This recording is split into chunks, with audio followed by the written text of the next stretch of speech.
সিদ্ধান্তৰ মৰ্মে আজি বৰপেটাত সমবেত হোৱা মাতৃত্ব মহাসকল, উদ্যোগীয় শিক্ষাগুৰুসকল, বয়োজ্যেষ্ঠসকল, বিভিন্ন সংগঠনৰ সন্মানীয় বিষয়ববীয়াসকল, মিচিং বিমান বিভাগৰ সভাপতি ৰমেশ পেগু ডাঙৰীয়া, ভুৱন পেগু ডাঙৰীয়া, নিখিল বড়ো ছাত্ৰ সন্থাৰ উপাধ্যক্ষ মহোদয়, বেংগলী যুৱ ছাত্ৰ পৰিষদৰ বিভিন্ন সংগঠনৰ সন্মানীয় নেতৃবৰ্গ।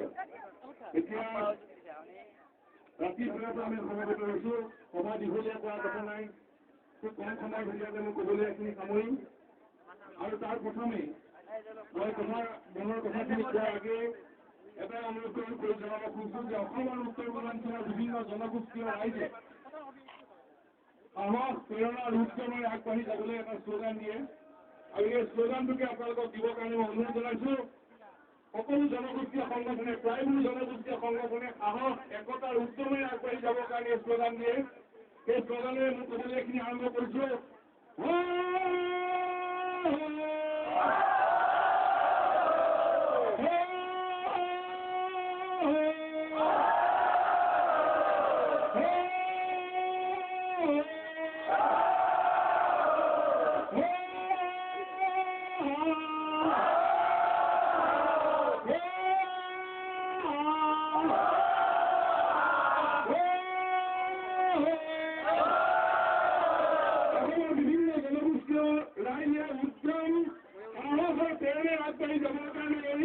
আগবাঢ়ি যায় আৰু বৰপেটাতো আমি এই শ্লোগানে আগবাঢ়ি যাবলৈ আমি পণ লৈছোঁ।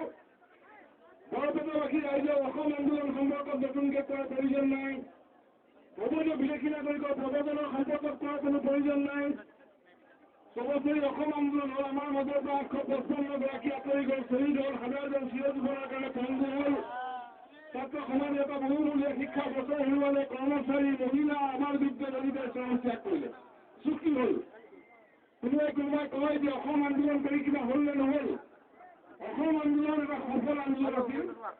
অসম আন্দোলনৰ জৰিয়তে অসম চুক্তি সম্পাদন হ'ল, সেইখিনিলৈকে অসমৰ ৰাইজৰ জয়যাত্ৰা আছিল। কিন্তু অসম চুক্তি সম্পাদন হোৱাৰ যোৱা 27 বছৰে অসম চুক্তি কাৰ্যকৰী নকৰিলে, আৰু অসম চুক্তি কাৰ্যকৰী নকৰাৰ বাবে কাৰণে আজি পৰিস্থিতি আমাৰ কি পৰিণতি হ'ল, সেই পৰিণতি সম্পৰ্কত এতিয়া আমি সকলোৱে উপলব্ধি কৰিছোঁ। সমগ্ৰ অসমৰ ৰাইজে স্বতঃস্ফূৰ্তভাৱে আজি ৰাজপথলৈ ওলাই আহিছে। আজি বৰপেটাত আমি সকলোৱে সমবেত হৈছোঁ। ৰাজপথত আমি প্ৰতিবাদ যাত্ৰা কৰিম, কাৰণ আমি সকলোৱে বুজি পাইছোঁ যে আমাৰ বিপদটো ক'ত। আৰু বৰপেটাবাসী ৰাইজক এই কথা নতুনকৈ বুজাৰ প্ৰয়োজন নাই। ৰাষ্ট্ৰীয় নাগৰিকপঞ্জী উন্নীত কৰিবলৈ যাওঁতে বৰপেটাত হিংসাত্মক আন্দোলন কৰা হ'ল। মুখ্যমন্ত্ৰী তৰুণ গগৈ ডাঙৰীয়াই হিংসাত্মক আন্দোলনৰ ওচৰত আঁচু ল'লে, আত্মসমৰ্পণ কৰি ইয়াত ৰাষ্ট্ৰীয় নাগৰিকপঞ্জী উন্নীত কৰাৰ কাম বন্ধ কৰিলে। গতিকে বৰপেটাবাসী ৰাইজক নতুনকৈ আৰু কথা কোৱাৰ প্ৰয়োজন নাই এই বিষয়ত। কিন্তু আমাৰ পৰিণতি কি হ'ল? আজি আমাৰ পৰিণতি কি হ'ল?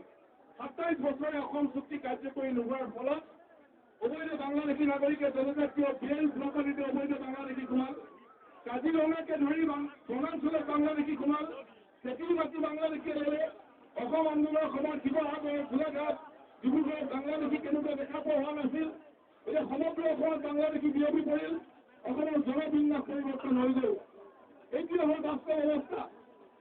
উন্মুক্ত ভাৰত বাংলাদেশ সীমান্ত কেন্দ্ৰীয় চৰকাৰে 3 বছৰত পাকিস্তান সীমান্ত সিল কৰে, 1 বছৰৰ ভিতৰত জম্মু কাশ্মীৰৰ সীমান্ত সিল কৰে। কিন্তু 272 কিলোমিটাৰ স্থলেৰে জলে অসম আৰু বাংলাদেশ সীমান্ত 27 বছৰত সিল কৰিব নোৱাৰে। কি কাৰণে নোৱাৰে? কেন্দ্ৰীয় চৰকাৰ, অসম চৰকাৰে এতিয়া লক্ষ্যমানি অপৰাধ, যাৰ বাবে এতিয়া উন্মুক্ত ভাৰত বাংলাদেশ